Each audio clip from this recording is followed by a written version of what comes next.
Պետք է հիշեցնեմ, որ 2000-ականներին անտեսելով մանկավարժական, կրթական, որևէ նպատակահարմարություն, ելնելով կրթության որակի հաշվին փող խնայելու նպատակադրումից, ուսուցչական դրույքը փոխվել էր 22 շաբաթական դասաժամի, ինչը նշանակում էր, որ մեր ուսուցիչները պետք է հասցնեին միայն վազել մեկ դասից մյուսը առանց ժամանակ ունենալու եւ պատշաճ պատրաստվելու դրանց, եւ այն կարեւորագույն փոփոխությունը, որ մենք իրականացրել ենք եւ որը նաեւ արտացոլված է այս ֆինանսավորման ծավալների աճի մեջ, այն է, որ ուսուցչական դրույքը դարձել է շաբաթական 18 դասաժամ տարրական դասարաններում եւ 20 դասաժամ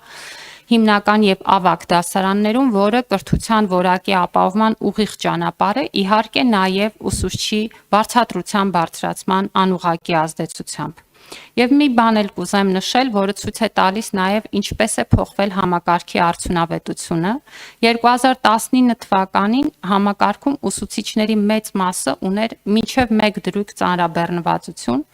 այդ թվում մինչև 0.25 դրույք, մինչև կես դրույք ծանրաբեռնվածություն, ինչը համատարած էր դարձնում 30-40 հազար դրամ ստացող ուսուցիչների թիվը։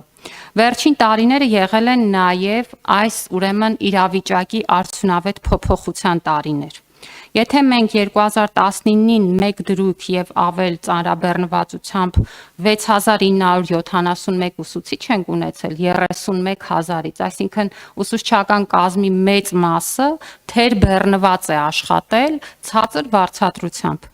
ապա այսօր այդ ուսուցիչների թիվը կրկնապատկվել է։ Այսօր մենք խոսում ենք շուրջ 14000 ուսուցիչների մասին, որոնք միջին ծանրաբեռնվածությունը 1 դրույք եւ ավել է։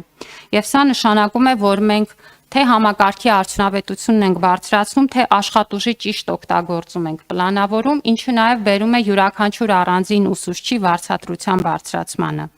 Եվ սա նաև այն կառավարման եւ ինստիտուցիոնալ բարեփոխումների հետևանքն է, որը իրականացվում է։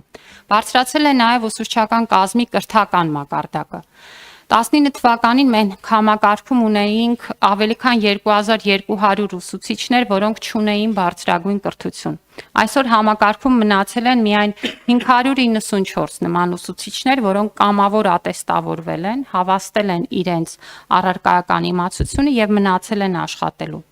Ընդհանրապես արդեն այս պահին մենք ունենք 6300-ից ավել ուսուցիչներ, որոնք կամավոր ատեստավորված են, էապես բարձրացրել են իրենց վարձատրությունը, 8400-ից ավել ուսուցիչներ դիմել են այս տարի մասնակցելու կամավոր ատեստավորմանը, որը մեկնարկելու է հենց այս շաբաթ։ Սա նշանակում է, որ ուսուցիչների շուրջ կեսը արդեն իսկ կամ կամավոր ատեստավորված է, կամ դիմել է, որ դառնա համակարգի շահառու։ Մյուս տարվա համար մենք ուսուցիչների խրախուսման ծրագրերին պետական բյուջեով նախատեսել ենք ավելի քան 20 միլիարդ դրամ, որը կրկնակի ավել է, քան 24 թվականին։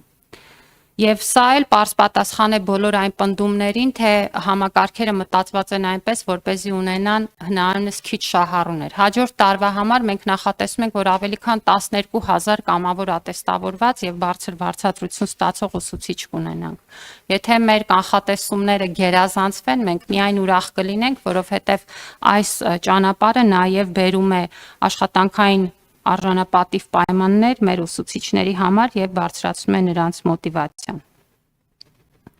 Ընդհանուր առմամբ խոսելով այս ծրագրերից պետք է հիշեցնեմ նաև, որ